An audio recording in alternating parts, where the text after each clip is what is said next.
Vamos em frente, vamos até o Rio de Janeiro conversar com o jornalista Fernando Molica. Molica, bem-vindo, bom dia. Partiu segunda semana com você, hein, aqui no Liberdade de Opinião. Bom dia, obrigado. Sim, partiu segunda semana. Vamos embora. Vamos lá, em frente. Que o país não para. Não para. As notícias não param. Fim de semana de descanso para algumas pessoas, mas a cabeça de algumas pessoas, tipo o senador Ciro Nogueira, com certeza não parou durante o sábado e domingo. Porque o senador confirmou à CNN que tem um encontro previsto para hoje com o presidente Jair Bolsonaro. Motivo desse encontro? Tratar da sua indicação ao cargo de ministro-chefe da Casa Civil.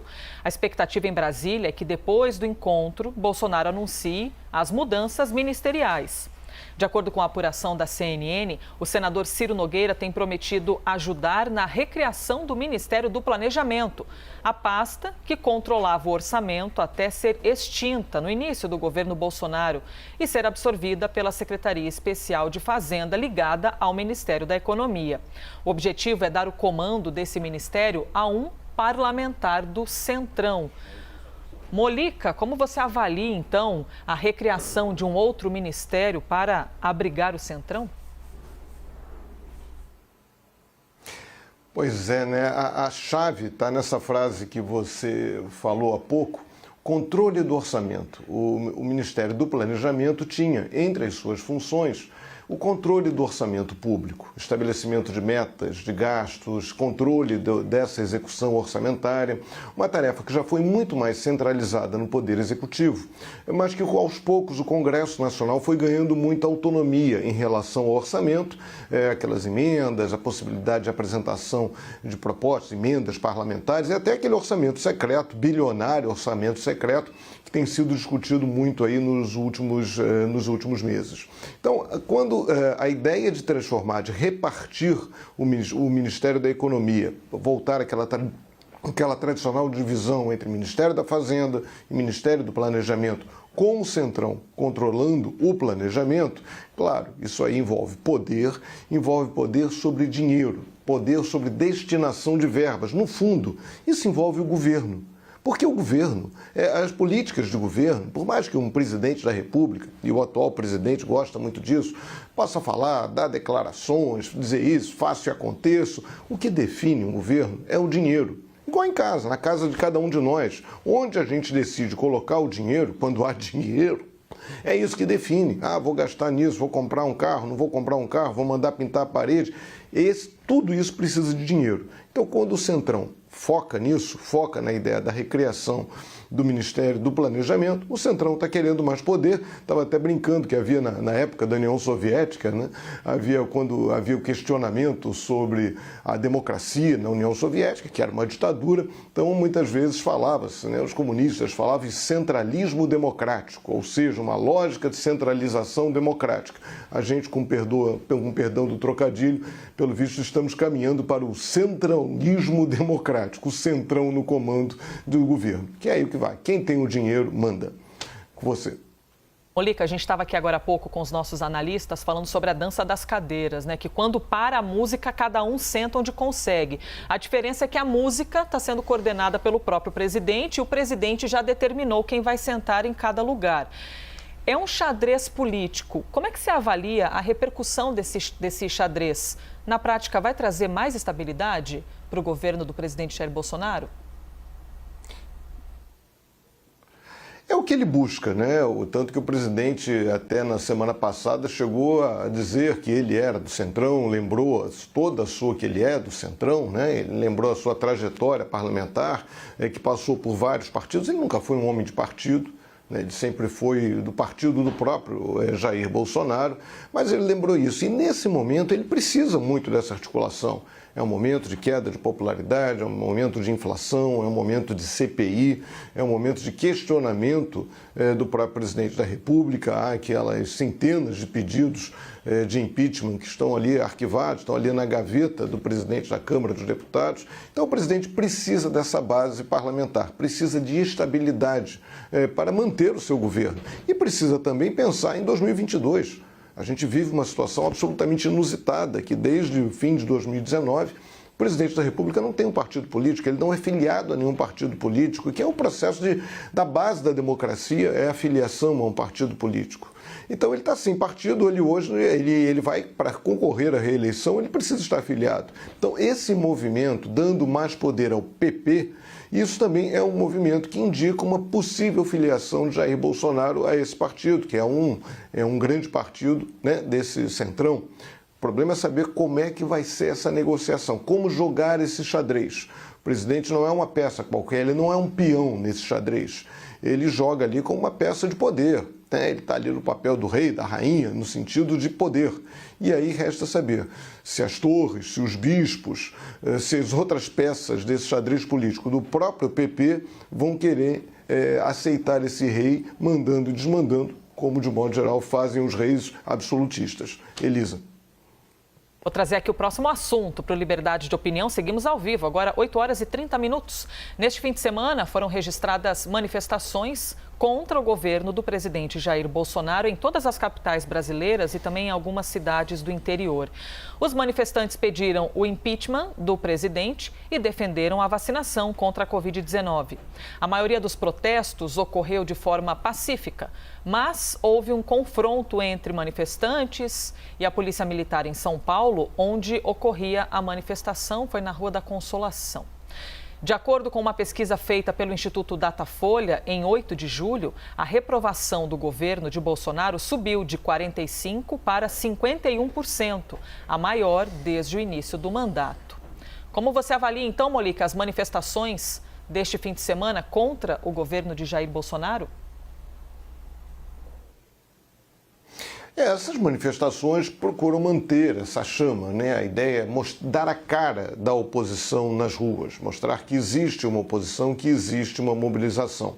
São manifestações significativas, claro, né? São importantes. As pessoas que saem de casa num fim de semana para ir protestar, isso é um gesto político, é um gesto importante de ser registrado. São manifestações significativas? São, mas não são manifestações tão grandes quanto aquelas que a gente acompanhou em 2013, 2014, nem mesmo manifestações tão grandes quanto as que pediram o impeachment da então presidente Dilma Rousseff. Elas refletem mais essa capacidade de mobilização, essa capacidade, mas há também uma questão da insegurança quanto aos rumos do país. As eleições estão muito próximas. Quando houve essas outras manifestações que eu citei, particularmente aquelas do impeachment da Dilma, não havia um calendário eleitoral tão próximo.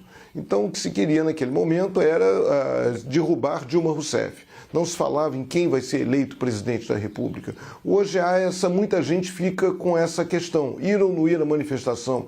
Ir à manifestação é ser apenas contra Jair Bolsonaro ou ser a favor da candidatura da principal, até agora, candidatura de oposição, que é a do ex-presidente Lula. Então, há uma questão eleitoral aí muito delicada, que acaba contribuindo para uma limitação do tamanho dessas manifestações. Na própria oposição há também um medo. Há muita gente querendo o impeachment de Jair Bolsonaro, mas muita gente também com medo da ascensão do vice-presidente Hamilton Mourão à presidência da República, que seria assim uma voz mais moderada e capaz de se candidatar à reeleição em 22. O Mourão é visto, uma eventual candidatura do Mourão é vista com muita reserva, com muita preocupação por setores da oposição. Elisa. E como você analisa, Molica, esse momento político do presidente da República? De um lado, você tem, de acordo com as pesquisas, com os institutos de pesquisa, uma queda na popularidade, manifestações sendo registradas em diferentes locais do país. Como avaliar esse momento, o cenário de Jair Bolsonaro agora em 2021? É um momento ruim para o presidente da República. A CPI da pandemia mostrou, né, uma série de irregularidades ou de possíveis irregularidades ocorridas dentro do governo e também deixou ainda mais claras deixa ainda mais claros os muitos erros do governo na política de combate à pandemia. Isso tudo enfraquece o presidente da República, volto a falar, temos uma inflação alta, uma inflação principalmente dos alimentos e também no setor de combustíveis, isso mexe muito com a vida da população. Então é um momento delicado, é um momento muito complicado para Jair Bolsonaro. E ele reage do jeito dele, ele parte para o ataque, mas ele escapa dessas questões e vai para outra, como por exemplo essa questão do voto impresso. Então o presidente gosta de jogar, ele como jogador de futebol não seria um jogador técnico, um jogador de grandes lançamentos, ele vai para o embate, ele vai para a briga. Então ele tenta manter o eleitorado dele mobilizado a partir de outro tema. Você vê que a gente pouco ouve o presidente falar de reforma tributária, de reforma administrativa, que são questões fundamentais. A discussão desses temas é fundamental para o Brasil, mas ele escapa desse tema. Então ele vai em temas que lhe dão popularidade. Falar mal do aumento daquele fundo eleitoral, aquele aumento absurdo para quase 6 bilhões, fala da questão do voto impresso, cria temas que lhe são particulares. Ele tenta jogar no próprio campo. E aí ele tenta se preservar, tenta manter a sua base unida e animada. Agora, há questões muito sérias que o presidente evita tocar nesse assunto. É importante. É a favor ou contra a reforma tributária? É a favor ou contra a reforma administrativa? Por que ele não fala nesses assuntos? Porque ele não verbaliza a necessidade de mobilização do Congresso, da sua base, para aprovação desses temas. Enfim, Elisa. Olha, quem opina aqui é Fernando Molic e Alexandre Garcia. Mas com o próximo assunto que a gente vai trazer, eu quero deixar até uma provocação para você que nos assiste. Você acredita que uma empresa deve demitir um trabalhador se ele se recusar a tomar vacina contra a Covid-19? O que você pensa sobre isso, hein? O Tribunal Regional de Trabalho de São Paulo decidiu que uma empresa pode sim demitir um funcionário que se recusa a tomar o imunizante contra a Covid-19. A justificativa do tribunal é de que o interesse pessoal não pode sobrepor ao coletivo. A decisão foi tomada depois que uma auxiliar de limpeza terceirizada, que prestava serviços a um hospital municipal em São Caetano do Sul, se recusou a tomar a vacina e perdeu o emprego por causa disso. Foi demitida. Molica, deixei aqui a provocação para quem nos assiste, mas quem opina em rede nacional é você. E aí, o que você acha dessa atitude, primeiro da decisão do Tribunal Regional do Trabalho de São Paulo e que, em consequência, acabou com a demissão? É justo demitir um funcionário nesse caso? Bem, é importante, né, que todo mundo opine, porque isso é uma questão que tem a ver com uma uma discussão tanto da ciência política, das ciências sociais, que é a discussão entre o direito individual e o direito coletivo. Como é que se coloca, como é que é esse embate, que foi citado aí no desembargador no caso dessa decisão. A gente está num momento de pandemia e vacinação obrigatória não é nenhuma novidade para o Brasil. A gente teve lá da varíola em 1904, aquela lei que gerou tanta confusão, gerou mortes, gerou a revolta da vacina, até muito por ignorância da população em relação à vacina, também o medo de que funcionários devassassem a intimidade do lar. A lei de vacinação obrigatória no Brasil veio de 1975, depois regulamentada em 76, em 2002, houve uma nova regulamentação, uma portaria do Ministério da Saúde. Militares têm que tomar vacina.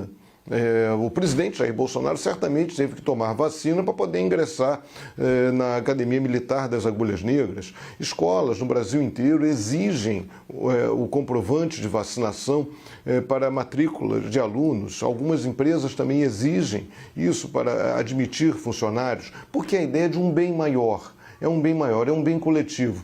A gente teve aí, a minha geração acompanhou a discussão sobre o uso obrigatório do cinto de segurança. Isso parece besteira hoje para os mais jovens, mas isso foi uma discussão nacional. Muita gente se empenhou nisso, dizendo que isso é um atentado ao direito individual da pessoa não usar o cinto de segurança. Mas aí vem uma outra questão.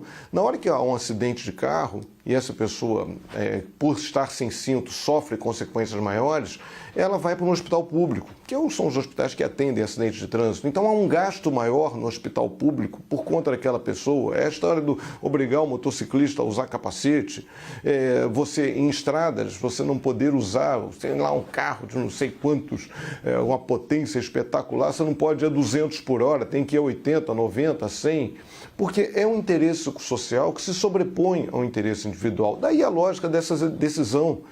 Porque e essa funcionária trabalhava num hospital, um local onde já há uma circulação maior de vírus. Então é uma decisão que preserva o interesse coletivo. Aí você diz, e meu interesse individual? Quando a gente vive em sociedade, a gente abre mão de alguns direitos, a gente tem que pagar imposto, essa coisa chata, pagar imposto. Né? Tem que meter a mão no bolso e pagar imposto, tem que usar cinto de segurança, tem que respeitar o sinal vermelho. Não quer participar desse processo? Então vai viver isolado.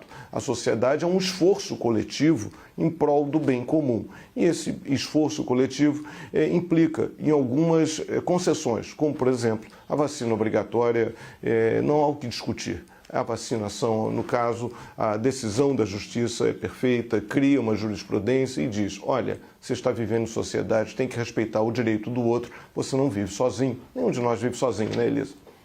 Você falou aí do cinto de segurança, lembrei aqui também de quando houve a mudança do cigarro, né? De não poder mais fumar nos lugares fechados. Nossa, isso gerou uma repercussão. Sim. E imaginar que um dia já foi permitido fumar dentro de um avião, por exemplo, e hoje a gente vive essa transformação que isso é inimaginável, né? O pessoal vai lá puxar pelos cabelos quem fuma dentro do banheiro, por exemplo, de um avião.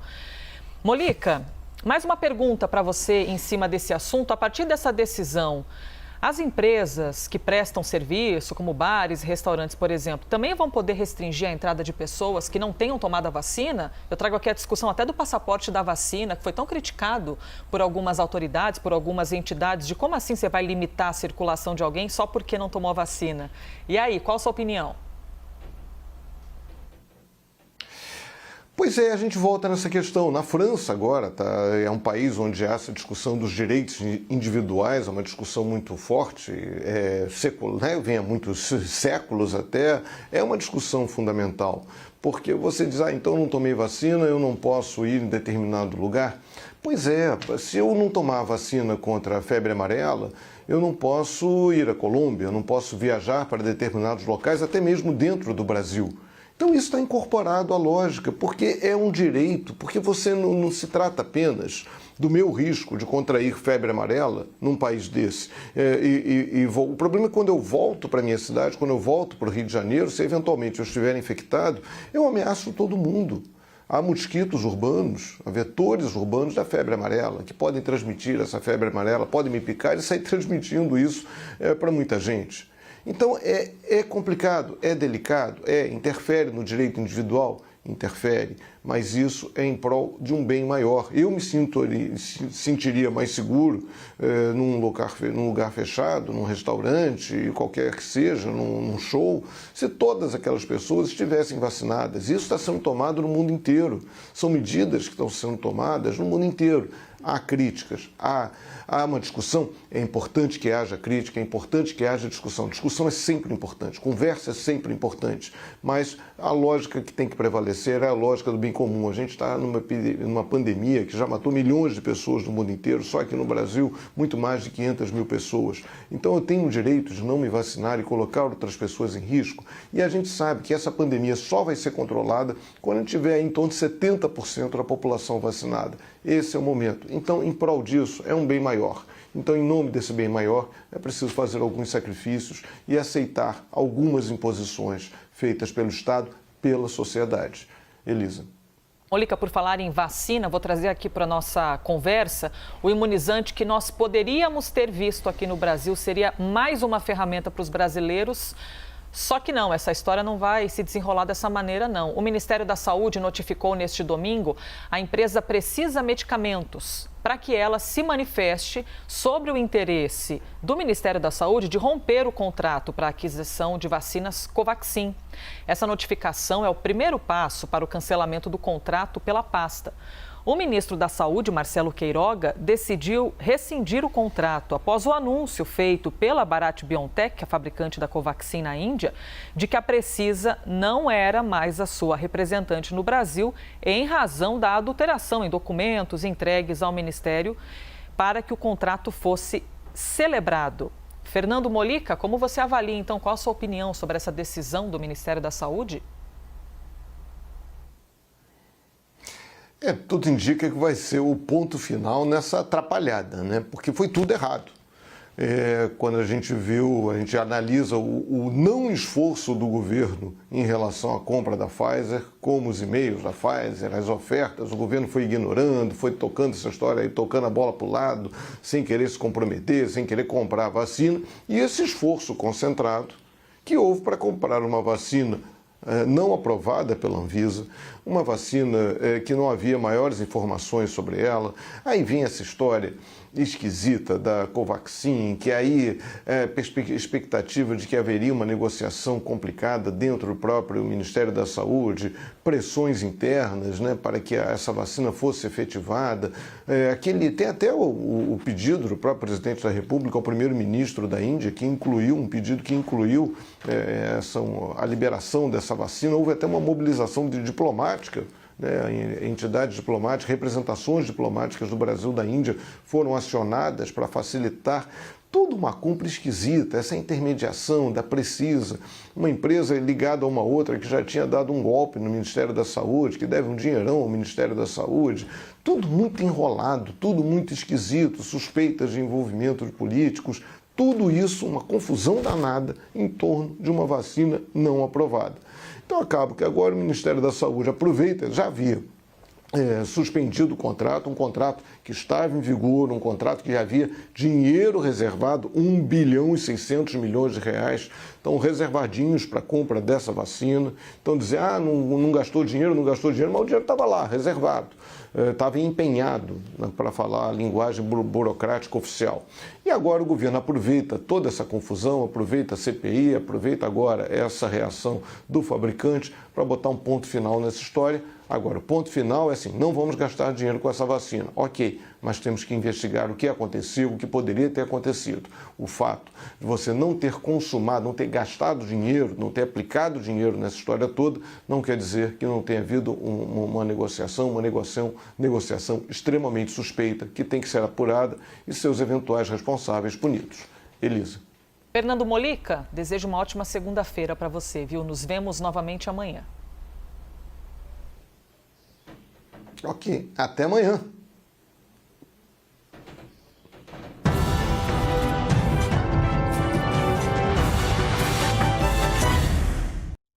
Eu lembro aqui, importante lembrar sempre, que as opiniões emitidas por Fernando Molica no quadro não refletem necessariamente a posição da CNN.